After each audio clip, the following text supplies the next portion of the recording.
ലൂണിയുടെ പോഷക നദി 482 രൂപ, 482 കിലോമീറ്റർ. ജവാനാണ്, അദ്ദേഹം ലോറിയിൽ സ്ക്രൂ ചെയ്യുന്ന പണിയാണ്. അവിടെ നിങ്ങൾക്ക് കിട്ടണം ജവായ്, സുക്രി, ലിൽറി. അങ്ങാകലെ അങ്ങാകലെ ദ്രിയാൻ എന്നൊരു മണൽക്കൂന, പെരിയോനേ എൻ റഹ്മാനേ, പെരിയോനേ റഹീം. ഈ പാട്ട് കേൾക്കുമ്പോൾ ആടുജീവിതം എന്ന സിനിമ നമ്മുടെ മനസ്സിലേക്ക് വരും. വല്ലാത്തൊരു അനുഭവമാണല്ലേ ആ മരുഭൂമിയിലൂടെയുള്ള യാത്ര, പൃഥ്വിരാജ് സുകുമാരൻ നടത്തിയ യാത്ര. നോക്കൂ, 54ാമത് സംസ്ഥാന ചലച്ചിത്ര പുരസ്കാരം നേടാൻ അദ്ദേഹത്തിനെ പ്രാപ്തനാക്കിയ ബെന്യാമിന്റെ ആടുജീവിതം, ബ്ലസ്സിയെ മികച്ച സംവിധായകനായി തെരഞ്ഞെടുക്കപ്പെട്ട ആ ഒരു സിനിമ.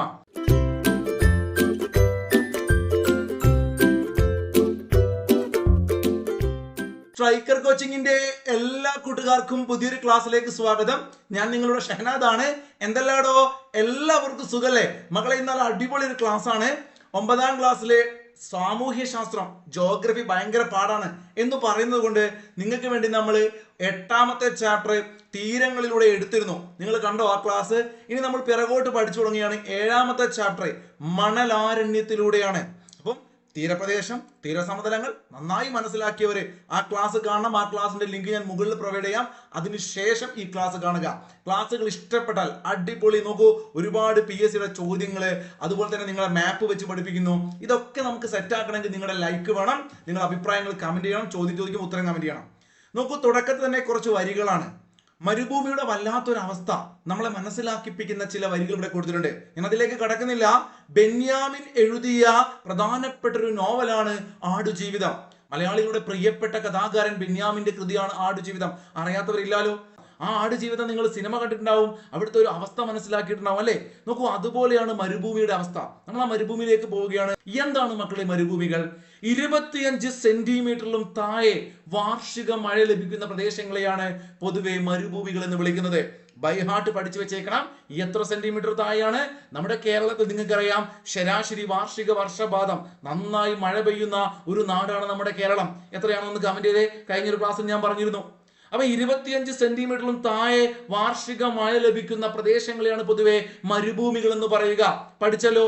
എല്ലാ മരുഭൂമികളും ഒരേ സ്വഭാവമാണോ? നിങ്ങൾക്ക് എന്റെ സ്ക്രീനിൽ കാണാൻ പറ്റും 2 മരുഭൂമികളുടെ പിക്ചർ. ഒന്ന് ശീത മരുഭൂമിയാണ്, മറ്റൊന്ന് ഉഷ്ണ മരുഭൂമിയാണ്. കൂട്ടുകാർ ശ്രദ്ധിച്ചേ, എന്താണ് ഈ ശീത മരുഭൂമി, എന്താണ് ഉഷ്ണ മരുഭൂമി? ധ്രുവപ്രദേശങ്ങളിലും മിതശീതോഷ്ണ പ്രദേശങ്ങളിലെ പർവ്വതങ്ങളിലും ഉയർന്ന പീഠഭൂമികളിലും വർഷം മുഴുവൻ മഞ്ഞു മൂടിക്കിടക്കുന്ന കൊടും തണുപ്പ് അനുഭവപ്പെടുന്ന പ്രദേശങ്ങളെയാണ് നമ്മൾ എന്ത് വിളിക്കുക? ശീത മരുഭൂമികൾ. ആർട്ടിക് ധ്രുവപ്രദേശം, അന്റാർട്ടിക്കൻ പ്രദേശം, ഇവിടെയൊക്കെ എന്താണുള്ളത്? ഈ ഒരു അവസ്ഥയിലാണ് ശീത മരുഭൂമികളാണ്. നമുക്ക് നോക്കാം ഏതൊക്കെയാണ് ലോകത്ത് എവിടെയൊക്കെ ഉണ്ടെന്ന്.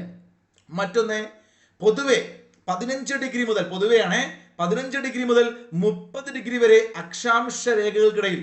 നമ്മുടെ ഭൂമധ്യരേഖ കറക്റ്റ് കടന്നു പോകുന്നത് 0-ലല്ലേ? ആണ്. അപ്പൊ 0 എന്ന് പറഞ്ഞാൽ നല്ല ചൂട് കൂടിയ സ്ഥലമായിരിക്കും. അപ്പൊ അവിടെ മരുഭൂമികൾ ഉണ്ടാവാനുള്ള സാധ്യതയുണ്ട്. ചിന്തിക്കുക. അത്തരത്തിൽ 15 ഡിഗ്രി മുതൽ 30 ഡിഗ്രി വരെ അക്ഷാംശങ്ങൾക്കിടയിൽ വൻകരകളുടെ പടിഞ്ഞാറ് ഭാഗത്തായി കാണപ്പെടുന്ന വരണ്ടതും വളരെ ഉയർന്ന പകൽ താപനില അനുഭവപ്പെടുന്നതുമായ പ്രദേശങ്ങളെയാണ് എന്ത് വിളിക്കുക? ഉഷ്ണ മരുഭൂമികൾ എന്ന് വിളിക്കുക. അപ്പൊ 2 തരത്തിലുണ്ട്. ഏതൊക്കെയാണ്? ശീത മരുഭൂമികൾ നമ്മൾ പറഞ്ഞു കഴിഞ്ഞു ഓൾറെഡി. ഈ പറയുന്ന ധ്രുവപ്രദേശങ്ങളൊക്കെ നമ്മുടെ മനസ്സിലേക്ക് വന്നു, ശീത മരുഭൂമി. എന്നാൽ ഉഷ്ണ മരുഭൂമി എന്ന് പറഞ്ഞാൽ പൊതുവെ 15 ഡിഗ്രി മുതൽ 30 ഡിഗ്രി വരെ അക്ഷാംശങ്ങൾക്കിടയിൽ വൻകരകളുടെ പടിഞ്ഞാറ് ഭാഗത്തായി കാണപ്പെടുന്നുണ്ട്. ക്ലിയർ ആവണേ? ആ പോയിന്റ് ശ്രദ്ധിക്കണേ, സ്റ്റേറ്റ്മെന്റ് ആയിട്ട് വരും. ഇപ്പോ ഇവിടെ രാത്രി താപം വളരെ കുറവായിരിക്കും, അതൊന്ന് ശ്രദ്ധിക്കുക. ഇപ്പൊ മരുഭൂമി എന്ന് കേൾക്കുമ്പോൾ നിങ്ങൾ വിചാരിക്കും ഭയങ്കര ചൂടാണ് രാത്രിയും എന്ന്. അല്ല, ഇവിടെ രാത്രി താപം കുറവായിരിക്കും, എന്നാൽ പകൽ കൂടുതലായിരിക്കും. ശ്രദ്ധിച്ചേ, ലോകത്തിലെ പ്രധാനപ്പെട്ട ഡെസേർട്സ് അഥവാ മരുഭൂമികൾ ഞാൻ ഇവിടെ പിക്ചർ കൊടുത്തിട്ടുണ്ട്.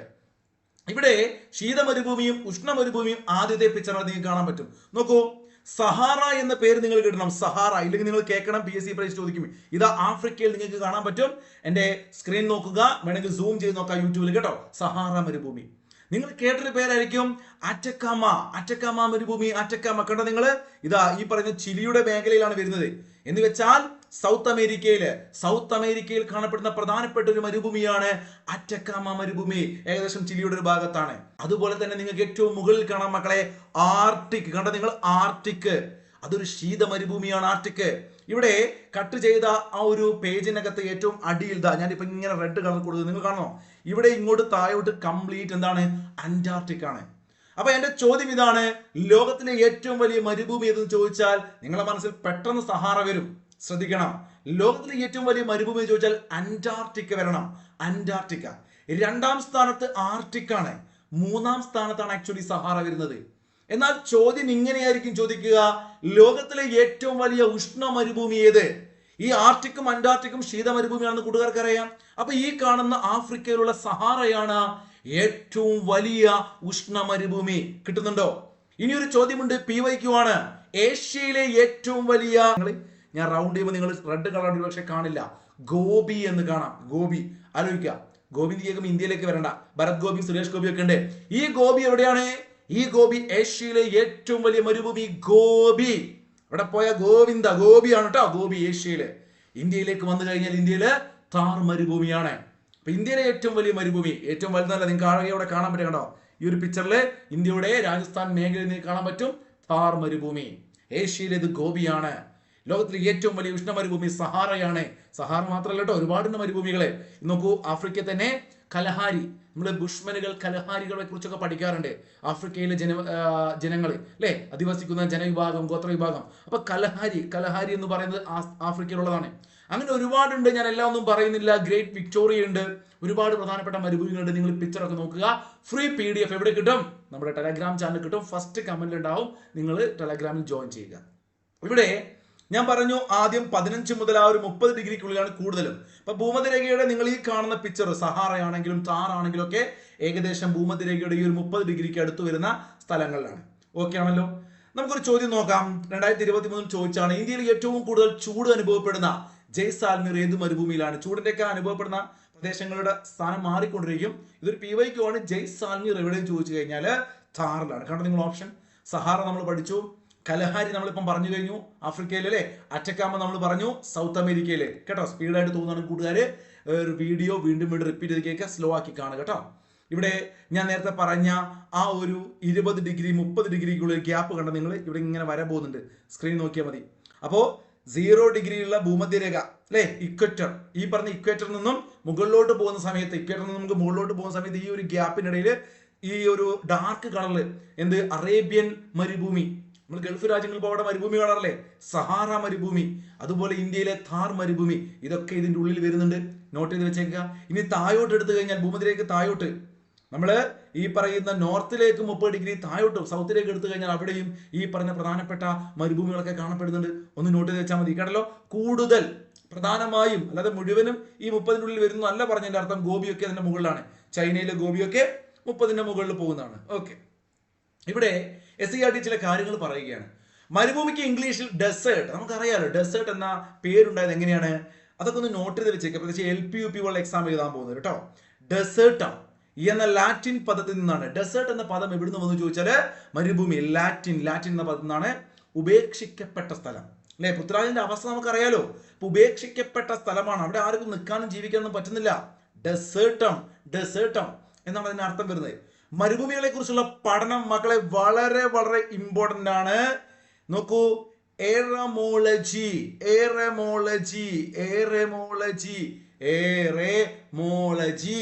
എന്റമോളജി എന്തിനെ കുറിച്ചുള്ള പഠനമാണ്? എന്റമോളജി. എപ്പോഴും PS ചോദിക്കുന്നതാണ് എന്റമോളജി. നിങ്ങൾ കമന്റ് നോക്കിയാൽ മതി, കമന്റിൽ നമ്മുടെ പിള്ളേർ കമന്റ് ചെയ്യും കേട്ടോ. അപ്പൊ ഇത് എറമോളജി. ഏറെ നടക്കണം, മരുഭൂമിയിൽ എത്തിക്കഴിഞ്ഞാൽ ഒരറ്റത്തെത്തണമെങ്കിൽ ഏറെ നടക്കണം മോളെ അല്ലേ.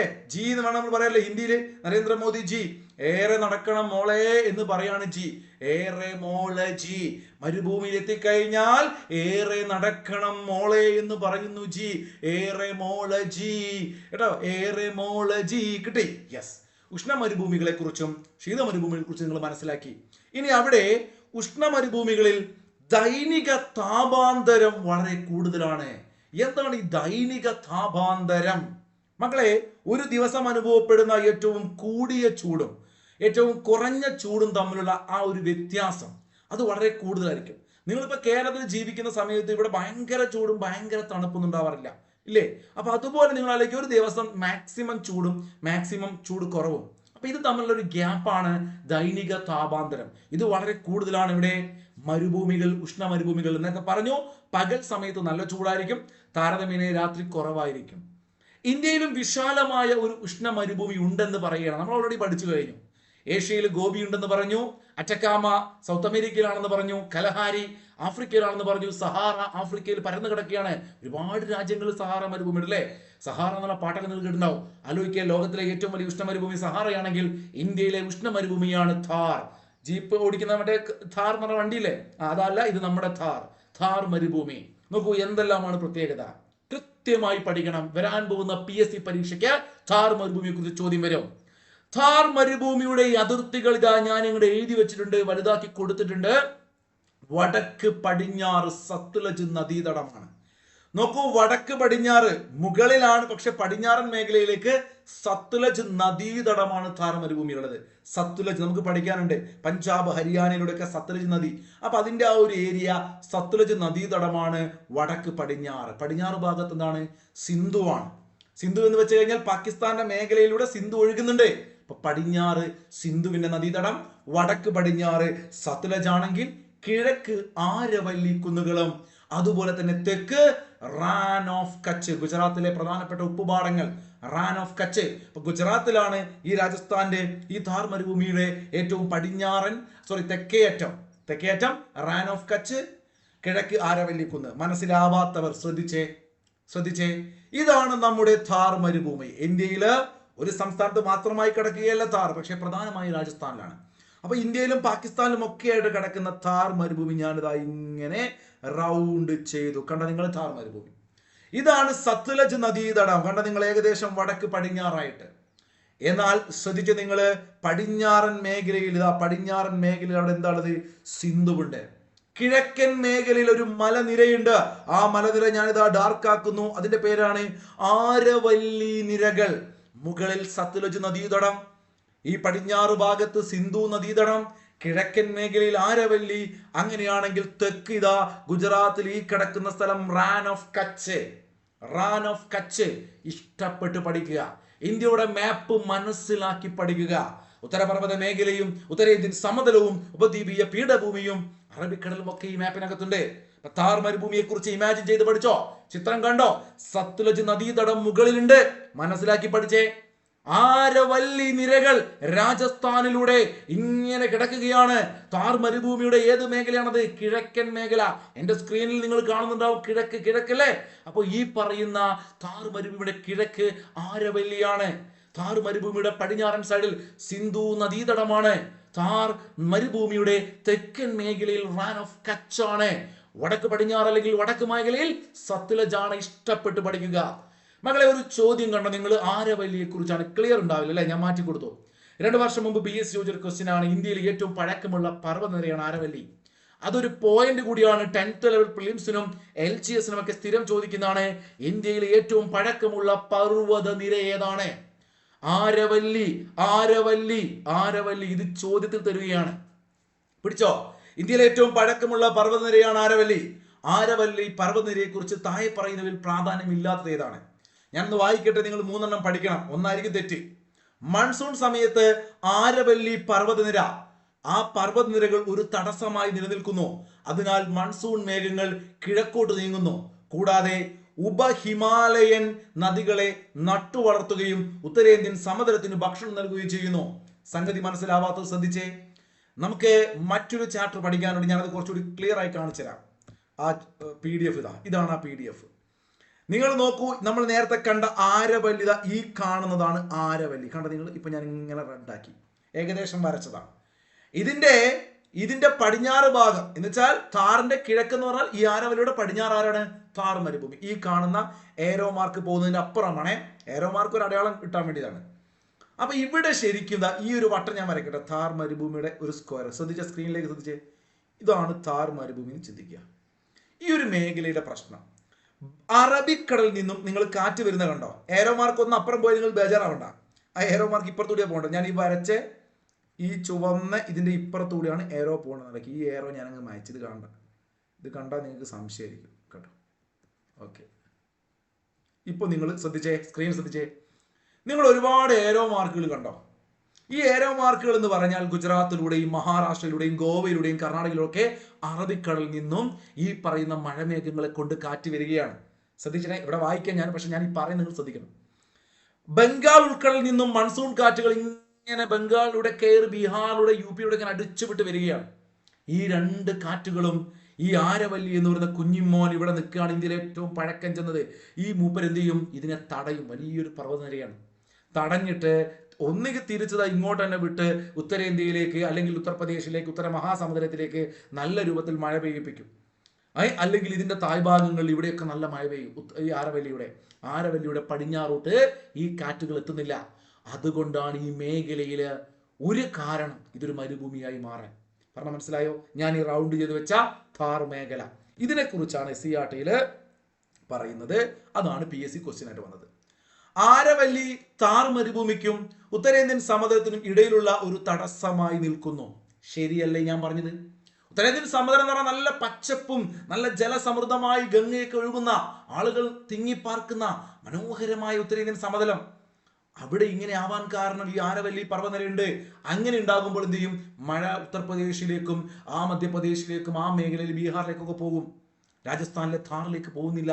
കൺസെപ്റ്റ് കിട്ടിയോ? ആരവല്ലി പർവ്വതനിര എവിടെയാണെന്ന് മനസ്സിലായോ? ഇന്ത്യയിലെ ഏറ്റവും പഴക്കമുള്ള പർവ്വത നിരയാണ് ആരവല്ലി. മനസ്സിലായി എന്ന് വിചാരിക്കുന്നു. ഉത്തരേന്ത്യയും ദക്ഷിണേന്ത്യയും തമ്മിൽ വേർതിരിക്കുന്ന മതിലായി ആരവല്ലി പ്രവർത്തിക്കുന്നു.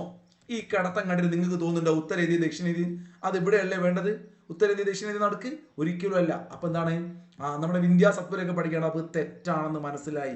അപ്പൊ ഇന്ത്യയുടെ മാപ്പ് പഠിച്ചുള്ള ഗുണം കിട്ടിയോ? ഇതൊക്കെ SCERT പുതിയ.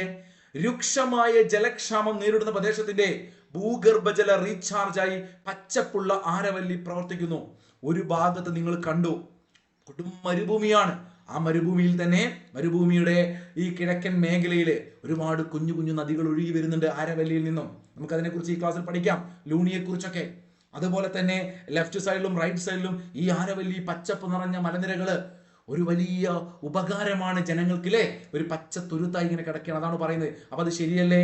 ഭൂഗർഭജല റീചാർജ്, അവിടെ മഴ പെയ്യുന്നുണ്ട്, ആരവല്ലിയില് സസ്യങ്ങളുണ്ട്. അപ്പൊ തീർച്ചയായിട്ടും വെള്ളം ഭൂമിക്ക് അടിയിലേക്ക് ഇറങ്ങും. മരുഭൂമിയിൽ മഴയില്ല, അവിടെ ഭൂമിക്കടിയിലേക്ക് വെള്ളം ഇറങ്ങുന്നില്ല, അവിടെ സസ്യങ്ങളില്ല. അപ്പൊ ഇതിന് ഓപ്ഷൻ കിട്ടിയല്ലോ. അപ്പൊ ഓപ്ഷൻ എയും ബിയും ഡിയും ശരിയാണ്, സി തെറ്റാണ്. ഇനി നമുക്ക് നോക്കാം അടുത്ത നമ്മുടെ പോയിന്റിലേക്ക്.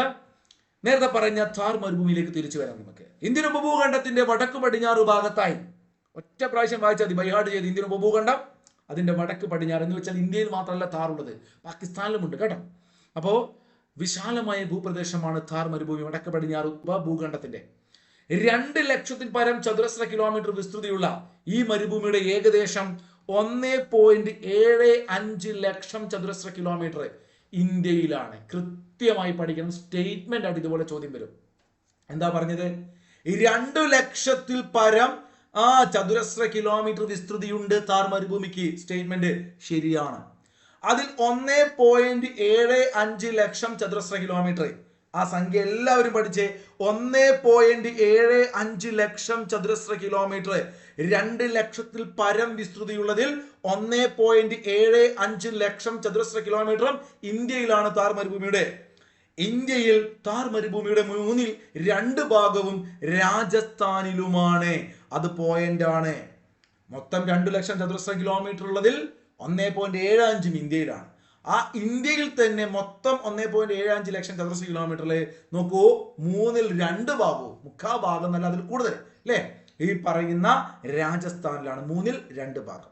ബാക്കിയുള്ളത് ഹരിയാനയിലും ഈ പറയുന്ന പഞ്ചാബിലും റാൻ ഓഫ് കച്ച് വരെയല്ലേ, അതുകൊണ്ട് ഗുജറാത്തിലുമാണ്. അപ്പൊ 3 സ്റ്റേറ്റ്. നല്ല രസകരമായിട്ട് PSCക്ക് ചോദ്യം ഇടാൻ പറ്റും. നിങ്ങൾ പഠിച്ചു വെച്ചേക്കുക. ഥാർ മരുഭൂമി ഏതെല്ലാം സംസ്ഥാനങ്ങളിൽ വ്യാപിച്ചു കിടക്കുന്നു? 2/3 ഭാഗം രാജസ്ഥാനൊപ്പം ഹരിയാനയും പഞ്ചാബിന്റെയും ചില മേഖലകളിലും ഗുജറാത്തിലുമുണ്ട്. കൃത്യമായി പഠിച്ചു. നോക്കൂ, പാകിസ്ഥാനിലെ അതോടൊപ്പം തന്നെ നമ്മുടെ ബോർഡറിനപ്പുറം സിന്ധ് പഞ്ചാബ് പ്രവിശ്യകളിലും, സിന്ധ് പ്രവിശ്യ അവിടുത്തെ സ്റ്റേറ്റിന് വരെ പ്രവിശ്യ, അപ്പൊ സിന്ധ് പ്രവിശ്യയിലും പഞ്ചാബ് പ്രവിശ്യയിലും എന്തുണ്ട്? നമ്മുടെ ഈ ഥാർ മരുഭൂമിയുടെ തുടർച്ച കാണാം. ഥാർ മരുഭൂമിയുടെ സ്ഥാനം, വ്യാപ്തി എന്നിവ മനസ്സിലാക്കിയല്ലോ എന്ന് കുഞ്ഞുങ്ങളോട് ചോദിക്കുക. നിങ്ങൾ പഠിച്ചില്ലേ? പഠിച്ചു. അപ്പൊ എന്തുകൊണ്ടാണ് ഇങ്ങനെ ഥാർ മരുഭൂമി ഉണ്ടാവാൻ രൂപീകരിക്കപ്പെടാനുള്ള കാരണം, അതിന്റെ സാഹചര്യങ്ങൾ എന്തെല്ലാമാണെന്ന് പരിശോധിക്കാൻ പറയുകയാണ്. നമുക്കൊന്ന് പരിശോധിച്ചാലോ. രാജസ്ഥാന്റെ പടിഞ്ഞാറൻ മേഖലയിൽ മഴ തീരെ കുറവാണ്. ആരവല്ലി കിടക്കുന്നു രാജസ്ഥാന്റെ പടിഞ്ഞാറ്. മഴ കുറയാനുള്ള കാരണം നിങ്ങൾ പഠിച്ചു കഴിഞ്ഞു. എന്താണ് ഇതിന്റെ കാരണമെന്ന് നിങ്ങൾക്കറിയാം. ഇപ്പോൾ നിങ്ങൾ പുലികളാണ് അല്ലെ. ഇന്ത്യയിൽ മുഖ്യമായും മഴ കൊണ്ടുവരുന്നത് തെക്കു പടിഞ്ഞാറൻ മൺസൂൺ കാറ്റുകളാണ്. തെക്കു പടിഞ്ഞാറൻ അറബിക്കടലിൽ നിന്നും ഇങ്ങനെ വരുന്ന തെക്കു പടിഞ്ഞാറൻ മൺസൂൺ കാറ്റുകൾ അല്ലെ. ആ കാറ്റുകളുടെ അറബിക്കടൽ ശാഖ ആരവല്ലി പർവ്വതനിരയ്ക്ക് സമാന്തരമായി കടന്നു പോകുന്നതിനാൽ രാജസ്ഥാന്റെ ഉൾപ്രദേശങ്ങളിൽ പ്രവേശിക്കുന്നില്ല. ഞാൻ നേരത്തെ ഏരോ മാർക്ക് ഇങ്ങനെ മഴയ്ക്കാൻ കാരണം എന്താണെന്ന് മനസ്സിലായോടാ സാറേ? ആരവല്ലിക്ക് സമാന്തരമായിട്ട് ഡൽഹിയിലേക്ക് നിന്ന് പോകും. മനസ്സിലായോ? അപ്പൊ പഞ്ചാബിലൂടെയൊക്കെ കുറച്ച് പോകുന്നുണ്ട്. പക്ഷെങ്കിൽ ആരവല്ലി അവിടെ ഇങ്ങനെ കിടക്കുന്നത് കൊണ്ട് ഈ ഗുജറാത്തിന്റെ കടൽ നല്ല ഇത് വരുന്നത്, ഗുജറാത്തിന്റെ ആ ഒരു കടൽ മേഖലയിൽ ഇങ്ങനെ ചരിഞ്ഞ് കാറ്റ് വരുമ്പോൾ നമ്മൾ നേരത്തെ കണ്ടു ആരവല്ലിക്ക് ഇതാ ഞാൻ ഏറോ മാർക്ക് ഒന്നുകൂടി ഇങ്ങനെ വരയ്ക്കാം. നോക്കുക, ഈ വരുന്ന സാധനങ്ങൾ ഇങ്ങനെ വരിക. ഇങ്ങനെ വരുമ്പോൾ ഇവിടെ ആരവല്ലി ഉള്ളതുകൊണ്ട് ആ സമാന്തരം എന്ന് പറഞ്ഞാൽ പാരലായിട്ട് അങ്ങ് പോവും. കേട്ടല്ലോ, ഇതാണ് പറയുന്നത്. മനസ്സിലായല്ലോ? അപ്പൊ രാജസ്ഥാന്റെ ഈ മേഖലയിലേക്ക് എന്തെത്തില്ല? മഴയെത്തില്ല. അതിനാൽ ഈ മഴക്കാറ്റുകളിൽ നിന്നും ഇന്ത്യയുടെ വടക്കു പടിഞ്ഞാറൻ മേഖലയിൽ, പ്രത്യേകിച്ചും രാജസ്ഥാന്റെ പടിഞ്ഞാറൻ മേഖലയിൽ മഴ ലഭിക്കാനുള്ള സാധ്യത വളരെ കുറവാണ്. കിട്ടില്ല എന്നല്ല, കുറവാണ്. ഇന്ത്യയിലെ ഏറ്റവും പ്രായം കൂടിയ മടക്ക് പർവ്വതം ചോദിച്ചാൽ നിങ്ങൾ എന്ത് ചെയ്തു? ഇന്ത്യയിലെ ഏറ്റവും പ്രായം കൂടിയ മടക്ക് പർവ്വതം നിങ്ങളൊന്ന് കമന്റ് ചെയ്ത് നിങ്ങൾ നമ്പർ ഇടുക. 1 എന്ന് കമന്റ് ചെയ്യുക. 1 എന്ന് കമന്റ് ചെയ്യുക.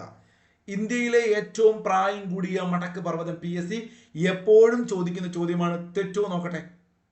നമ്മളിപ്പോൾ ഒരു പോയിന്റ് പറഞ്ഞിരുന്നു, അത് വെച്ചിട്ട് നിങ്ങൾ തെറ്റിക്കോ ഇല്ലേ നോക്കട്ടെ. ഞാൻ നേരത്തെ പറഞ്ഞ കാറ്റുകൾ, അതിന്റെ ഒരു ഒഴുക്ക്, ഇത് മറ്റൊരു ക്ലാസ്സിൽ ചർച്ച ചെയ്യുന്നുണ്ട്. അതുകൊണ്ട് ഞാനിത് വായിക്കേണ്ടല്ലോ. സ്ക്രീനിൽ കാണുന്ന കാര്യങ്ങൾ ഞാൻ നേരത്തെ പറഞ്ഞ് നിങ്ങൾക്ക് മനസ്സിലായല്ലോ. ഈ പറയുന്ന ബംഗാൾ ഉൾക്കടലിൽ വരുന്ന മൺസൂൺ കാറ്റുകളായിക്കോട്ടെ, അറബിക്കടലിൽ വരുന്ന കാറ്റുകളായിക്കോട്ടെ, അത് നമ്മളിപ്പോൾ പറഞ്ഞ സെയിം കാര്യങ്ങൾ തന്നെയാണ് ഇവിടെ കൊടുത്തിരിക്കുന്നത്. അത് നമുക്ക് വായിക്കാം. മറ്റൊരു ചാപ്റ്ററിൽ വരുന്നുണ്ട് കേട്ടോ, ഇതേ 9ാം ക്ലാസ്സിൽ.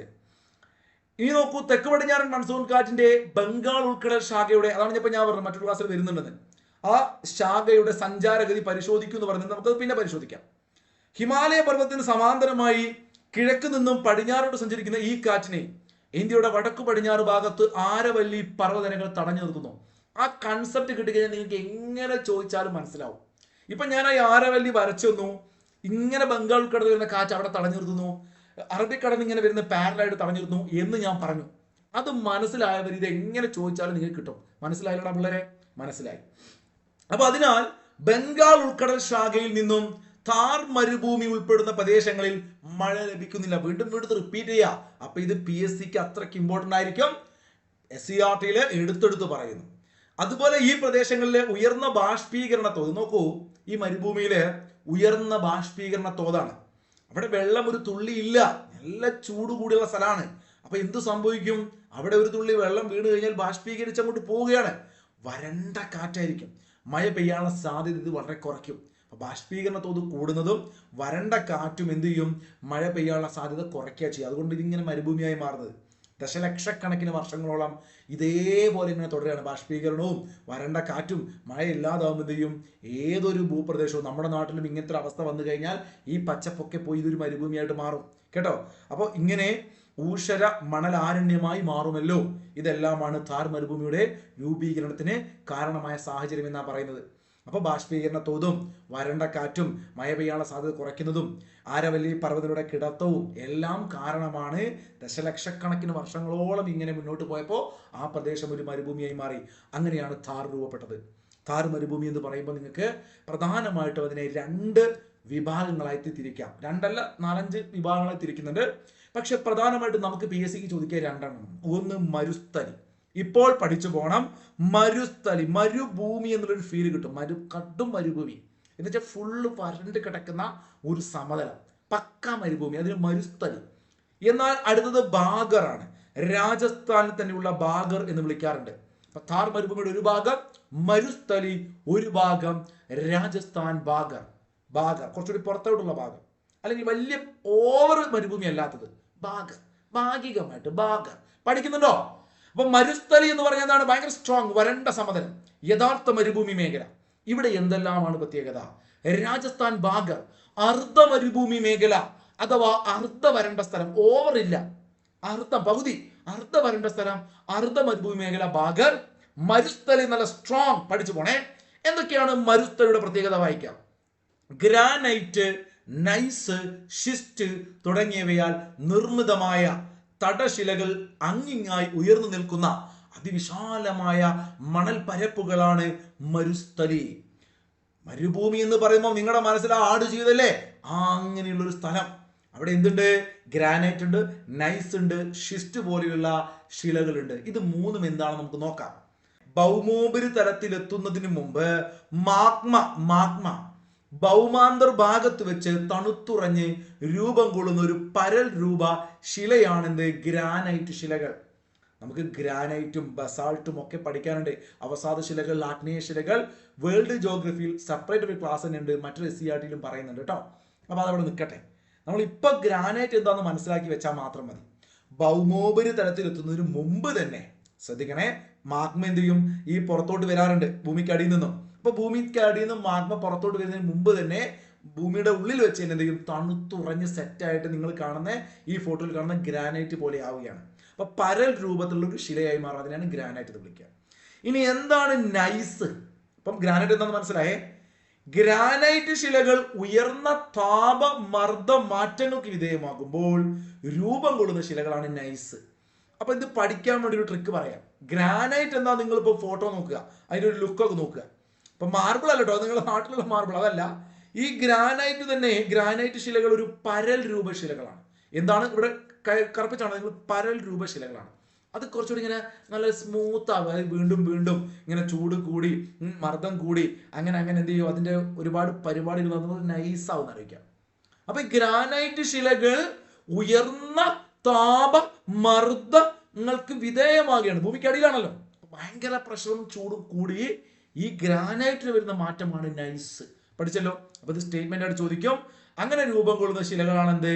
നൈസ്. ഗ്രാനൈറ്റ് ശിലകൾ ഉയർന്ന താപമർദ്ദ മാറ്റങ്ങൾക്ക് വിധേയമായി രൂപം കൊള്ളുന്ന നൈസ്. ഗ്രാനൈറ്റ് എന്താന്ന് പഠിച്ചു, നൈസ് എന്താന്ന് പഠിച്ചു.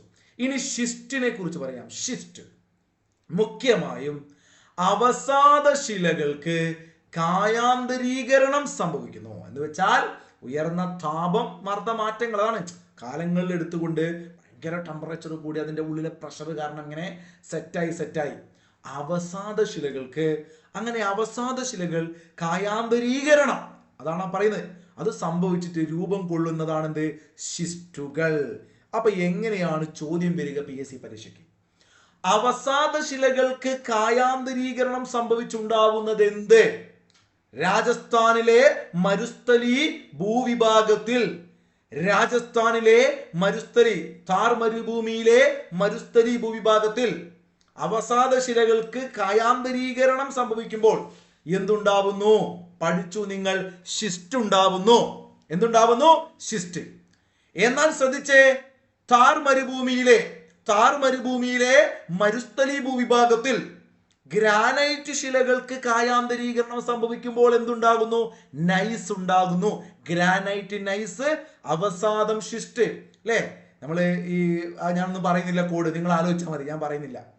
അപ്പോ അവസാദം, ഷിസ്റ്റ്, ഗ്രാനൈറ്റ് നൈസ് ആവും. ഗ്രാനൈറ്റിന്റെ മുകളിൽ അല്ലെങ്കിൽ നൈസാണ്, ഒരു ഇച്ചിരി വെളിച്ചെണ്ണയൊക്കെ തൂക്കിയ ഗ്രാനൈറ്റിന്റെ മുകളിൽ മലന്ന് അടിച്ച് വെക്കും. അപ്പൊ ഗ്രാനൈറ്റ്, നൈസ്, അവസാദം, ഷിസ്റ്റ് കിട്ടിയോ? കിട്ടണം. ഗ്രാനൈറ്റ് എന്താവുന്നു? നൈസ് ആയിട്ട് മാറുന്നു. അവസാദ ശിലകൾ കായാന്തരീകരണം സംഭവിച്ചിട്ട് ഷിസ്റ്റ് ആയിട്ട് മാറുന്നു. ഇത് രണ്ടും മൂന്നും ഈ പറയുന്ന താർ മരുഭൂമിയുടെ മരുസ്ഥലി മേഖലയിലുള്ളതാണ്. നോക്കൂ, ഇനി ഇവിടുത്തെ അടിസ്ഥാന ശിലകൾ ഉപദ്വീപീയ പീഠഭൂമിയുടെ വടക്ക് പടിഞ്ഞാറിന്റെ തുടർച്ചയായി കണക്കാക്കുന്നു. എന്ന് വെച്ച് കഴിഞ്ഞാല് നമ്മൾ പറയുന്ന, നിങ്ങൾ പിക്ചർ നോക്കിയാലേ മനസ്സിലാവും. ഇതാണ് ഈ കാണുന്ന, ഞാനിപ്പോ ഫസ്റ്റ് ഇത് അടയാളപ്പെടുത്താൻ പോണത്, ഈ കാണുന്ന ചേട്ടനാണ് നമ്മൾ ഇത്രയും നേരം പറഞ്ഞത്. എന്റെ റെഡ് കളർ ചേട്ടനെ കണ്ട നിങ്ങൾ, മൂപ്പരെ പേരാണ് മരുസ്ഥലി. എന്ന് വെച്ചാൽ ഈ പറയുന്ന പടിഞ്ഞാറൻ മേഖല, കാരണം ഇവിടെ ആരുണ്ടടാ? ഒരു ഉദാഹരണം പറയണേ. ഈ മേഖലയിൽ എവിടെ പോയി? ഈ കിഴക്കൻ, അങ്ങോട്ട് ക്ലിയർ ആവുന്നില്ല വരയ്ക്കാം. ഈ കിഴക്കൻ മേഖലയിൽ ആരുണ്ട്? ആരവല്ലി ഉണ്ട്. അപ്പൊ ആരവല്ലിയുടെ തൊട്ടടുത്ത് കിടക്കുന്ന സാധനം ബാഗറാണ്. അപ്പൊ ബാഗർ ചേട്ടനാണ് നിങ്ങൾ ഈ ഡാർക്ക് കളറിൽ കാണുന്നത്. ഇതാണ് ബാഗർ ചേട്ടൻ, കണ്ടോ? അപ്പൊ ആരവല്ലിയുടെ ഒക്കെ കിടക്കുന്നുണ്ട്. സപ്പോസ് വിചാരിച്ചോ ആരവല്ലിയുടെ ഒക്കെ കിടക്കുന്നുണ്ട്. ഓക്കെ. അപ്പൊ ആരവല്ലിയുടെ, ആരവല്ലി എന്ന് പറഞ്ഞാൽ ഇങ്ങനെ കറക്റ്റ് സ്കെയിൽ വെച്ച് വരച്ചൊന്നുമല്ലല്ലോ. അപ്പൊ അതുകൊണ്ട് നിങ്ങൾ മനസ്സിലാക്കാൻ വേണ്ടി പറയണേ. അപ്പൊ ആരവല്ലിയോട് ചേർന്ന് കിടക്കുന്നത് ബാഗർ, അതിൻ്റെയും പടിഞ്ഞാറ് കിടക്കുന്നത് മരുസ്ഥലി. ഇത് നിങ്ങൾക്ക് മനസ്സിലാവണം. പറഞ്ഞാൽ മനസ്സിലായോ? ഓക്കെ ആണോ? ആ ഒരു കൺസെപ്റ്റ് കിട്ടിയോ? മരുസ്ഥലിയുടെ കിഴക്ക് ഭാഗം പാറക്കെട്ടുകൾ നിറഞ്ഞതാണ്. ഇത് ഞാനൊന്ന് മായ്ക്കട്ടെ. മരുസ്ഥലിയുടെ കിഴക്ക് ഭാഗം എന്ന് വെച്ചാൽ ഈ കിഴക്ക് ഭാഗം പാറക്കെട്ട് നിറഞ്ഞതാണ്. ഓക്കെ, മരുസ്ഥലിയുടെ കിഴക്ക് ഭാഗം. എന്നാൽ നിരന്തരം സ്ഥാനമാറ്റം സംഭവിക്കുന്ന മണൽ കൂനകൾ പടിഞ്ഞാറ് ഭാഗത്തുണ്ട്. ഇവിടെ എന്തുണ്ട്? മണൽ കൂന. ഞാനിങ്ങനെ കൂന വരച്ചാണ്. ഇത് കൂനായിട്ട് നിങ്ങൾ ചിന്തിക്കണേ. ഓക്കെ, ചിന്തിച്ചു വെച്ചോ. ഇതെന്താണ്? ഇത് പാറക്കൂട്ടങ്ങൾ. ഇത് രണ്ടും PSC ക്വസ്റ്റ്യൻ ആയിട്ട് ചോദിക്കും കേട്ടോ. ഇതൊക്കെ ഞാൻ എനിക്ക് തോന്നിയ പോലെ വരയ്ക്കുകയാണ്. നിങ്ങൾ കൺസെപ്റ്റ് മനസ്സിലാക്കി വെച്ചേക്കുക. അതിനിടയിൽ ഒരു പോയിന്റ് ഞാൻ പറയാൻ വിട്ടു. ഈ മരുസ്ഥലി എന്ന് പറയുന്ന ഭൂവിഭാഗത്തിൽ ശരാശരി ഉയരം സമുദ്രനിരപ്പിൽ നിന്നും 200 മീറ്റർ മുതൽ 250 മീറ്റർ വരെയാണ്. മരുസ്ഥലിയുടെ ശരാശരി ഉയരം 200 മീറ്റർ മുതൽ 250 മീറ്റർ വരെയാണ്. മരുസ്ഥലിയുടെ പടിഞ്ഞാറൻ മേഖലയിൽ എന്ത് കാണപ്പെടുന്നോ? ദ്രിയാൻ കാണപ്പെടുന്നു. മരുസ്ഥലിയുടെ പടിഞ്ഞാറ് ഭാഗത്ത് എന്താ പറഞ്ഞ മാഷേ? ദ്രിയാൻ. നല്ല പേരാ, മക്കൾക്ക് വേണം ഇട്ട പേര് കേട്ടോ. ഇതൊക്കെ ആദ്യമായിട്ട് കേൾക്കുന്നവരുടെ ജസ്റ്റ് ഒന്ന് കമന്റ് ചെയ്ത്. ഇതുപോലെ ജോഗ്രഫിയുടെ ക്ലാസ് പൊളിച്ചെറിഞ്ഞ് നമുക്ക് പഠിക്കാം. ദ്രിയാൻ. ഇപ്പൊ നാട്ടിലെ ട്രെൻഡിങ് പല പേര് അന്വേഷിച്ചിരുന്ന അമ്മമാരുടെ പഠിച്ചോണ്ടി ദ്രിയാൻ. നല്ല കിള്ളം പേരാ ദ്രിയാൻ. എൻ്റെ മോന് പേരിട്ടോ ഇല്ല, ഞാൻ ഇടായിരുന്നു ദ്രിയാൻ. അപ്പൊ നോക്കൂ, രാജസ്ഥാനിലെ മരുസ്ഥലി എന്താന്ന് മനസ്സിലാക്കി നിങ്ങൾ. അവിടെ ശരാശരി ഉയരം 200 മുതൽ 250 മീറ്റർ വരെയാണെന്ന് മനസ്സിലാക്കി. മരുസ്ഥലിയിൽ കാണപ്പെടുന്ന പ്രധാനപ്പെട്ട ശിലകളെ കുറിച്ച് മനസ്സിലാക്കി. Granite, nice, schist. ഇതൊരു വരണ്ട സമതലമാണ്, യഥാർത്ഥ മരുഭൂമി മേഖലയാണെന്ന് മനസ്സിലാക്കി. ഇവിടെ അടിസ്ഥാന ശിലകൾ എന്ന് വെച്ചാൽ നമ്മൾ നേരത്തെ പഠിച്ചത് ഉപദ്വീപീയ പീഠഭൂമിയുടെ വടക്ക് പടിഞ്ഞാറന്റെ തുടർച്ചയായി കാണപ്പെടുന്നതാണ് ഈ ശിലകളൊക്കെ എന്ന് മനസ്സിലാക്കി. അവിടെ മരുസ്ഥലിയുടെ കിഴക്കൻ മേഖലയിൽ പാറക്കെട്ടുകൾ നിറഞ്ഞതാണെന്ന് പറഞ്ഞു. എന്നാൽ നിരന്തരം മാറ്റം സംഭവിക്കുന്ന മണൽ കൂനകൾ, നിങ്ങൾ ഈ എന്റെ പിറകിൽ കാണുന്ന ഈ കണ്ടോ മരുഭൂമികളിലെ ഇങ്ങനത്തെ മണൽ കൂനകൾ എവിടെയുണ്ട്? താർ മരുഭൂമിയുടെ പടിഞ്ഞാറുള്ള മരുസ്ഥലിയുടെ പടിഞ്ഞാറുണ്ട്. ഇവിടെ ഇത്തരം മണൽക്കൂനകൾക്ക് പ്രാദേശികമായി വിളിക്കുന്ന പേര് ദ്രിയാനേ എന്നാണ്. രാജസ്ഥാനിലെ മണൽക്കൂനകളെ പെരിയോനെ എന്ന് പകരം നമ്മൾ ദ്രിയാനേ എന്ന് വിളിക്കുക. ആ മണൽക്കൂനോട് പോകുമ്പോട്ടോ, അങ്ങാകലെ അങ്ങാകലെ ദ്രിയാൻ എന്നൊരു മണൽക്കൂന. ഇതെന്റെ വാക്കില് പാടിയതാ, താളൊന്നും ഉണ്ടാവില്ല. അങ്ങാകലെ അങ്ങാകലെ ദ്രിയാൻ എന്നൊരു മണൽക്കൂന.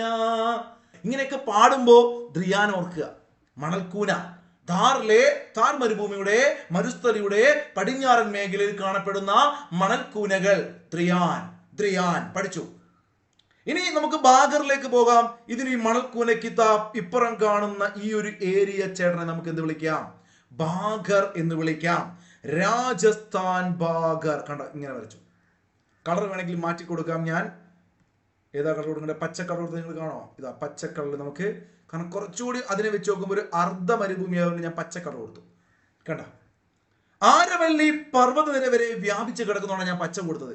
താർ മരുഭൂമിയുടെ കിഴക്കൻ ഭാഗമാണ്, ഒരു അർദ്ധ വരണ്ട സമതലമാണ്. ഏത്? ബാഗർ. ബാഗർ ബാഗർ ഭാഗികമായിട്ട്, അതുകൊണ്ട് ബാഗർ. മരുസ്ഥലി കംപ്ലീറ്റ് മരുഭൂമിയാണ്. ഹ്രസ്വകാല നീരൊഴുക്കുള്ള നിരവധി അരുവികൾ ആരവല്ലി പർവ്വതനിരയിൽ നിന്നും ഉത്ഭവിച്ച് ഈ പ്രദേശങ്ങളിലൂടെ ഒഴുകുന്നുണ്ട്. പച്ചക്കളർ കൊടുക്കാൻ കാരണം മനസ്സിലായോ?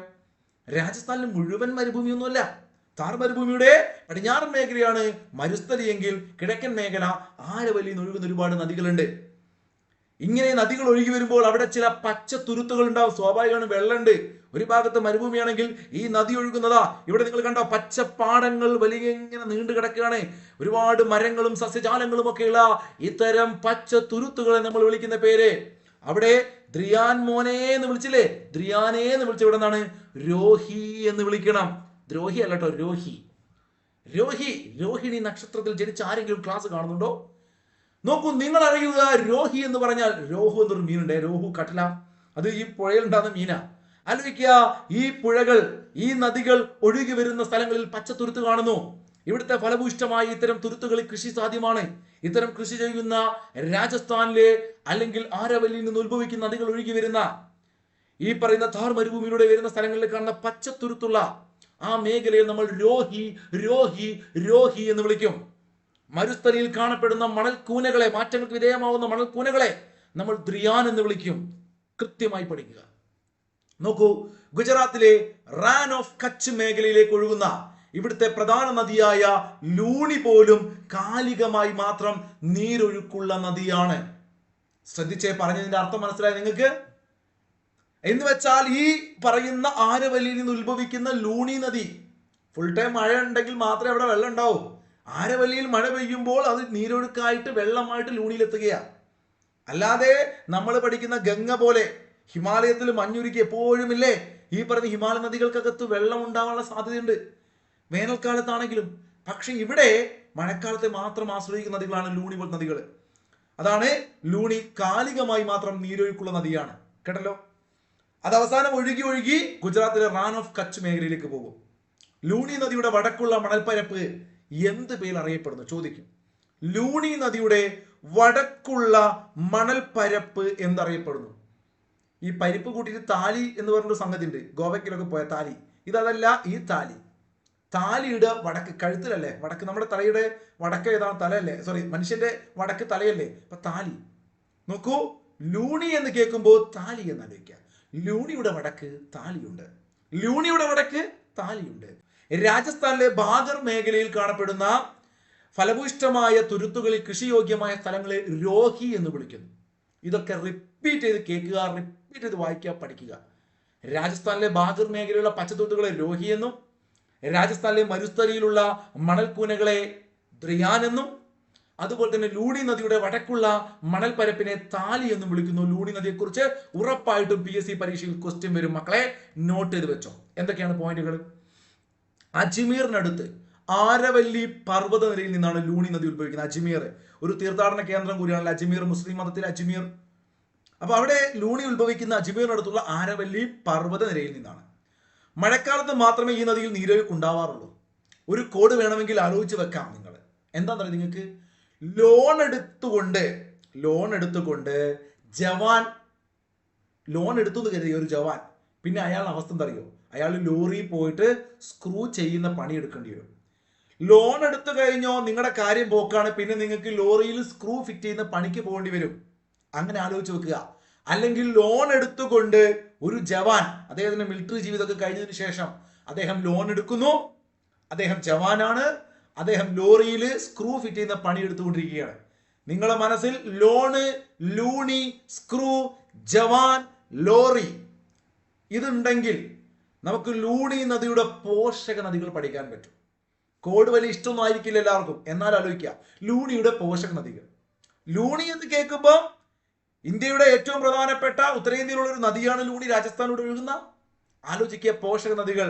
ഒന്ന് ലോറി എന്ന് പറഞ്ഞു, ലോറി ലിൽറി ആക്കാം.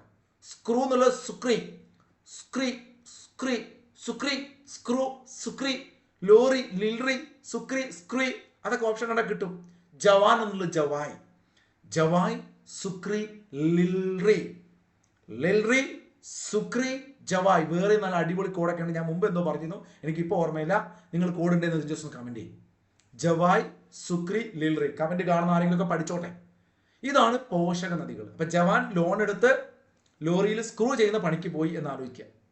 അപ്പൊ ലൂണിയുടെ പ്രത്യേകത ശ്രദ്ധിക്കൂ. ഉപ്പ് നദി എന്നർത്ഥമുള്ള ലവണവാരി എന്ന സംസ്കൃത പദത്തിൽ നിന്നാണ് ഈ നദിക്ക് ലൂണി എന്ന പേരുള്ളത്. ഉപ്പ് നദി, അതായത് ലവണവാരി സംസ്കൃതമാണ് ലവണവാരി. ചിലപ്പോൾ ചോദിക്കാം, സംസ്കൃത പദമായ ലവണവാരി എന്നാണ് ലൂണി വരുന്നത് കേട്ടോ. ഏകദേശം 482 കിലോമീറ്റർ ദൂരം പിന്നിട്ട് ഈ നദി റാൻ ഓഫ് കച്ചിൽ ഒഴുകിത്തീരുന്നു. ലൂണിയുടെ പതനസ്ഥാനം റാൻ ഓഫ് കച്ച്. ലൂണി ഉത്ഭവിക്കുന്നത് അജ്മീറിനടുത്തുള്ള ആരവല്ലി പർവ്വതനിര. ലൂണിയുടെ നീളം ഏകദേശം 482. വേണമെങ്കിൽ ഇങ്ങനെ ആലോചിച്ചോ, ജവാൻ ഒരു ദിവസം 482 രൂപ തിരിച്ചടയ്ക്കണം. എത്ര പൈസ? 500 റുപ്യ അല്ല, 482. കുറച്ച് കുറയും അല്ലേ, ഒരു 18 റുപ്യ കുറയും. എല്ലാ മാസവും അല്ലെങ്കിൽ എല്ലാ ദിവസവും ഇദ്ദേഹം EMI പോലെ അടയ്ക്കാൻ 482 റുപ്യ. ഇയാൾക്ക് ലോറിയിൽ സ്ക്രൂ ചെയ്യുന്ന പണിയാണ്. സുക്രി ലോറി ജവാൻ 482 രൂപക്ക് ലോൺ എടുക്കുന്നു. ലൂണിയുടെ പോഷക നദി 482 രൂപ, 482 കിലോമീറ്റർ. ജവാനാണ്, അദ്ദേഹം ലോറിയിൽ സ്ക്രൂ ചെയ്യുന്ന പണിയാണ്. അവിടെ നിങ്ങൾക്ക് കിട്ടണം ജവായ് സുക്രി ലിൽറി 482 കിലോമീറ്റർ. സെറ്റാണെന്ന് വിചാരിക്കുന്നു. രാജസ്ഥാൻ ബാഗർ മേഖലയിലൂടെയാണ് ഈ ലൂണി ഒഴുകുന്നതെന്ന് പറഞ്ഞല്ലോ. അവിടെ ധാരാളം ഉപ്പ് തടാകങ്ങളുണ്ട്.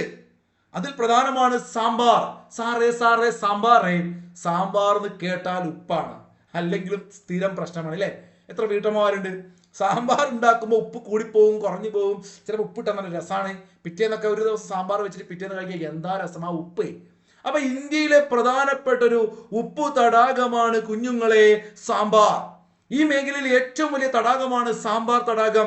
ഇത് ജയ്പൂരിന് ഏകദേശം 65 കിലോമീറ്റർ പടിഞ്ഞാറായി സ്ഥിതി ചെയ്യുന്നു.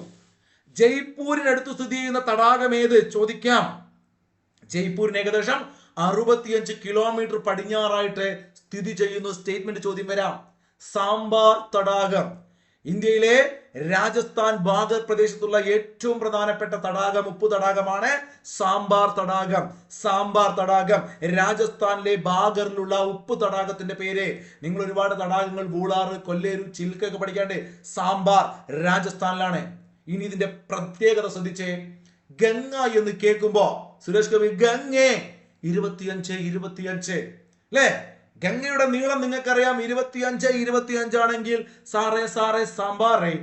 ഗംഗ സാമ്പാർ വെച്ചാൽ അതിനകത്ത് നോക്കൂ 25 അല്ല 225 രസകരമായി പഠിക്കുക. ഗംഗയ്ക്ക് 25 ആണ് അതിന്റെ നീളമെങ്കിൽ 25 ഞാൻ പറയുമ്പോൾ നിങ്ങൾ തെറ്റിദ്ധരിക്കേണ്ട. ഈ പുതിയ ആളുകളുടെ എന്താ ഇയാൾ പറയുന്നത്? 2525 കിലോമീറ്റർ ആണ് ഗംഗ. അങ്ങനെയാണെങ്കിൽ സാമ്പാർ തടാകത്തിന്റെ വിസ്തൃതി 225 ചതുരശ്ര കിലോമീറ്റർ ആണ് ഏകദേശം. പഠിച്ചല്ലോ. ജയ്പൂരിനടുത്ത് 65 കിലോമീറ്റർ അകലെയുള്ള സാമ്പാർ തടാകം ഉപ്പ് തടാകം. ആ ഉപ്പ് തടാകം മഴക്കാലത്ത് അതിന്റെ വിസ്തൃതി വളരെ വലുതാവും. 225 ചതുരശ്ര കിലോമീറ്റർ വരെ കൈവരിക്കും. അപ്പൊ വരൾച്ച സമയത്ത് എന്ത് ചെയ്യും? വെള്ളമില്ലല്ലോ, രാജസ്ഥാനല്ലേ, മഴ കുറവല്ലേ, അപ്പൊ അത് വറ്റി വരേണ്ട ഈ 225 ഉണ്ടാവും കേട്ടോ, ചെറുതായി പോകും. ഇത് മാത്രമല്ല മക്കളെ, സാമ്പാർ മാത്രമല്ല. സാമ്പാർ എന്ന് കേൾക്കുമ്പോൾ നിങ്ങളോട് ട്രിക്ക് പറയാം, 2 ട്രിക്ക് പറയാം. 2 ദിവസം കൂടുമ്പോൾ, ദ്വിദിനം കൂടുമ്പോൾ നിങ്ങളൊരു കത്തുമായി സാർ ഒരു ഗേളിൻ്റെ അടുത്ത് ഇങ്ങനെ പോവുക, വളയ്ക്കാൻ വേണ്ടിയിട്ടോ പ്രേമിക്കുമ്പോ എന്തോ ആയിക്കോട്ടെ. ദ്വിദിനം കൂടുമ്പോൾ കത്തുമായി സാർ ഗേളിൻ്റെ അടുത്ത് പോയി കഴിഞ്ഞാൽ അവൾ വിൽക്കുവോ? ഇല്ല. പക്ഷെ നിങ്ങൾ ഉപ്പ് കീശയിലിട്ടുകൊണ്ട് ഒരു കത്തും പിടിച്ചുകൊണ്ട് 2 ദിവസം കൂടുമ്പോൾ ഒരു പെണ്ണെടുത്ത് പോയാൽ അവൾ വീഴും എന്നാലോചിക്കുക. ഉപ്പ് ചവിട്ടിയിട്ടൊന്നല്ല വിൽക്കുക. ഉപ്പ് സാർ ഗേളിൻ്റെ അടുത്ത് കത്തുമായി പോകുന്നു 2 ദിവസം. ഒന്നുകിൽ അവൾ നല്ല സാമ്പാർ കൂട്ടി ചോറ് തരും. അപ്പൊ സാമ്പാർ നമ്മൾ ഓൾറെഡി പഠിച്ചു. രാജസ്ഥാനിലെ ബാഗർ മേഖല 2 ദിവസം ദ്വിദിനം കൂടുമ്പോൾ കത്തുമായി സാർ ഗേളിൻ്റെ അടുത്ത് പോയാൽ അവൾ വീഴുമല്ലെന്ന് എനിക്കറിയില്ല, ഉപ്പും കൊണ്ട് പോകണം. ഇത് ഒന്നുകിൽ അങ്ങനെ പഠിക്കാം, അല്ലെങ്കിൽ നിങ്ങൾക്ക് ഇങ്ങനെ ആലോചിക്കാം. നിങ്ങൾ എന്ത് ചെയ്യണം? നിങ്ങൾ ദ്വിദിനം 2 ദിവസം ആലോചിക്കുക. ദ്വിദിനത്തിൽ നിങ്ങൾ കാത്തിരിക്കുക. നിങ്ങൾ ഉപ്പുമായി നിങ്ങൾ കാത്തിരിക്കുക. സാർ എന്തിന്? ഗോൾ അടിക്കാൻ വേണ്ടിയിട്ട്, ഉപ്പും പിടിച്ചുകൊണ്ട് ഗോൾ അടിക്കാൻ വേണ്ടി കാത്തിരിക്കുക. 2 ദിവസം കൂടുമ്പോൾ ഉപ്പ് കൊണ്ടുപോയി കഴിഞ്ഞാൽ നിങ്ങൾക്ക് ഗോൾ അടിക്കാൻ പറ്റും. സാമ്പാറൊക്കെ കുടിച്ച്, അല്ലെങ്കിൽ ഉപ്പിട്ട സാമ്പാറൊക്കെ കുടിച്ച് 2 ദിവസം ഇങ്ങനെ കാത്തിരുന്ന് കഴിഞ്ഞാൽ നിങ്ങൾക്ക് ഗോൾ അടിക്കാൻ പറ്റും. നിങ്ങൾ ഏതെങ്കിലും ഒരു കോഡ് കണക്ട് ചെയ്യുക, ഇഷ്ടമുള്ള കോഡ്. ഇത് 2 ഞാൻ ഇപ്പോൾ ഉണ്ടാക്കിയ കോഡാണ്. അപ്പൊ എനിക്ക് ക്ലാസ് എടുത്തപ്പോൾ എന്റെ മനസ്സിലേക്ക് വന്ന ട്രിക്ക് നിങ്ങളോട് ഷെയർ ചെയ്യാണ്. സാമ്പാർ എന്ന് കേൾക്കുമ്പോൾ നമുക്ക് ഇതിൽ 2 കോഡിൽ ഏതാ നിങ്ങൾക്ക് ഇഷ്ടം? ഇത് 2 ഇഷ്ടമായില്ല, നിങ്ങൾ വേറെ ഉണ്ടാക്കിക്കോ. ലോക്കൽ കോഡാണ് നിങ്ങൾ പറയണം കേട്ടോ. പടം ഹിറ്റായില്ല എന്ന് ഞാൻ തീരുമാനിക്കും. ഇതൊക്കെ ഇപ്പോൾ ഫ്രഷ് ആയി ഉണ്ടാക്കിയ കോഡാണ്, അതുകൊണ്ടാണ് ഹിറ്റ് ആവുമെന്ന് എനിക്കറിയില്ല. ഞാൻ സാധാരണ നമ്മുടെ ടെലഗ്രാം ചാനലിൽ കുട്ടികൾക്ക് ടെലഗ്രാം ഗ്രൂപ്പിൽ ക്ലാസ് എടുക്കുമ്പോൾ അല്ലെങ്കിൽ ഓഫ്ലൈൻ സെന്ററിൽ ക്ലാസ് എടുക്കുമ്പോൾ കോഡ് പറയാറുണ്ട്. ഇത് ഇതുവരെ പറഞ്ഞില്ല, അപ്പോൾ അതുകൊണ്ട് പറഞ്ഞു കേട്ടോ. നമ്മുടെ ടെലഗ്രാം ക്ലാസ്സുകളൊക്കെ ജോയിൻ ചെയ്യേണ്ടവർക്ക് ഈ ഒരു നമ്പറിനകത്തേക്ക് മെസ്സേജ് ചോദിച്ചാൽ കേട്ടോ, 7306118242. ഞാൻ ടെലഗ്രാം ക്ലാസ്സുകളെ കുറിച്ച് പറഞ്ഞുകൊണ്ട് ജസ്റ്റ് സൂചിപ്പിച്ചാണ്. LGSന് വേണ്ടിയിട്ട് വർഷങ്ങളായിട്ട് ക്ലാസ്സുകൾ കൊടുത്ത് നല്ല റിസൾട്ട് LGSന് വേണ്ടി മാത്രം കമ്പനി കോഡ് LGSും വേരിയസ് LGSനൊക്കെ കൊടുക്കുന്നുണ്ട്, അതുകൊണ്ട് പറഞ്ഞു. അപ്പോൾ നമ്മൾ തിരിച്ചിങ്ങോട്ട് വരികയാണെങ്കിൽ, കാത്തിരുന്നു. ദ്വിദിനം നോക്കുമ്പോൾ കത്ത് എന്താ പറയുക ഉപ്പുമായിട്ട്. അപ്പോൾ ഉപ്പ് കൊടുത്ത് സാമ്പാർ ഇട്ട് ഉപ്പ് കൊടുത്ത് ആ പെണ്ണിനെ വളച്ചു. ദ്വിദിനത്തിൽ പുതിയ കോടാ കാത്തിരുന്നു. സർഗോൾ, ഗേളല്ല ഗോളാട്ടോ. സർഗോൾ, കാത്തു ആര് പറഞ്ഞു കാത്തു, ഞാനാ നിങ്ങളുടെ കാത്തു, അല്ലേ? 2 ദിവസം കൂടുമ്പോൾ കുട്ടികൾ വേണേൽ കാർട്ടൂൺ കാണും, അതൊക്കെ പാടാ നിങ്ങൾക്ക്. ദിദ്വാന, എന്താ വായിക്കുക? ദിദ്വാന, ദിദ്വാന. സർഗോൾ, കാത്തു. സാമ്പാർ, നല്ല രസമുള്ള പേരാ, സാമ്പാർ. ദിദ്വാന, സർഗോൾ, കാത്തു എന്നിവയാണ് മറ്റ് പ്രധാന തടാകങ്ങൾ. ഈ തടാകങ്ങളെ ഉപ്പുൽപാദനത്തിനായി വ്യാപകമായി പ്രയോജനപ്പെടുത്തുന്നു. അപ്പൊ ക്ലാസിന്റെ ലെങ്ത് കൂടിയത് കൊണ്ട് ഇനിയും ഒരുപാട് കാര്യങ്ങൾ പറയാനുണ്ട്, കൃത്യമായിട്ട് പഠിക്കാനുണ്ട്. ഈ ബർക്കൻസിനെ കുറിച്ചും രേഖീയ മണൽമേളയെ കുറിച്ചൊക്കെ പറയാനുണ്ട്. ഞാനത് പിന്നീട് പറയാം. നേരത്തെ ഞാൻ ഒരു ചോദ്യം ചോദിച്ചിരുന്നു, അത് 1ാമത്തെ ചോദ്യമായി പരിഗണിക്കുക. നിങ്ങൾ കമന്റ് ചെയ്യുന്ന എനിക്കറിയില്ല. ഇത് 2ാമത്തെ ചോദ്യമായിട്ട് നിങ്ങൾ പരിഗണിക്കുക. ഒന്ന് ആൻസർ കമന്റ് ചെയ്യുക. ക്ലാസ്സുകൾ ഇഷ്ടപ്പെട്ടാൽ തീർച്ചയായിട്ടും ആൻസർ കമന്റ് ചെയ്യണം, നിങ്ങളുടെ അഭിപ്രായം പറയണം. ലെങ്ത് കൂടുന്നതുകൊണ്ട് മാത്രം ഞാൻ ഇവിടെ വെച്ച് മുറിക്കുന്നു. ഈ ക്ലാസ് ഇനിയും ഒരു 2 ക്ലാസ്സുകളുണ്ട്. ആ ചാപ്റ്റർ തീരാൻ നമുക്ക് തീർക്കാം. 9ാം class geography, 10ാം class geography, history എല്ലാം സെറ്റാണ് ഇവിടെ. SCERTയും കറണ്ട് അഫേഴ്സും ഉൾപ്പെടെ എല്ലാം നിങ്ങൾക്ക് പഠിക്കാൻ നമ്മുടെ ചാനൽ ഫോളോ ചെയ്ത് സബ്സ്ക്രൈബ് ചെയ്ത് ബെൽ ബട്ടൺ ക്ലിക്ക് ചെയ്ത് വെക്കട്ടെ മക്കളെ. നമുക്ക് വീണ്ടും അടുത്ത ക്ലാസ് കാണാം. അതുവരെ ഗുഡ് ബൈ, താങ്ക് യു.